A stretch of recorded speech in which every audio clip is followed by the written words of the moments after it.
আরে তুমি এসে গেছো। এই দেখো আমি আজকে নতুন সোফা আনিয়েছি। আমার স্যালারি ঢুকে গেছে তাই ভাবলাম আমি অর্ডার করে নিই। তুমি যখন এনেছোই তখন আর কি করা যাবে। আমি তোমার এই টাকাটা 2বার করে শোধ করে দেব।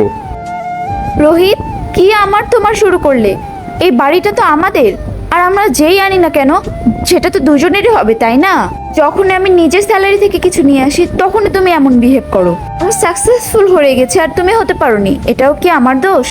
এই যে তুমি বারবার বোঝানোর চেষ্টা করো যে আমি জীবনে কত বড় একটা ফেইলর। আরে আমরা বিবাহিত, আর বিবাহিত যারা হয় তারা কখনো আলাদা হতে পারে না, একই হয়। এটা তুমি কবে বুঝতে পারবে?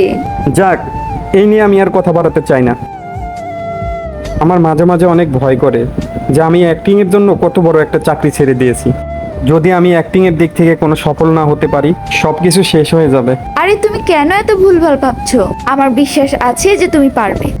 আর যদি আমি লাইফে না দাঁড়াতে পারি তাহলে আমি তোমাকে সেসব জিনিস দিতে পারবো না যেসব জিনিস তুমি ডিজার্ভ করো। আমি তো তোমায় ডিজার্ভ করি, আর তোমায় যে পেয়েছি এটাই অনেক। এই যে আমি এত পড়াশোনা করছি, কিসের জন্য করছি? যাতে আমি একটা ভালো চাকরি পাই আর সংসার চালাতে পারি। আর একে অপরকে সাপোর্ট করতে পারি।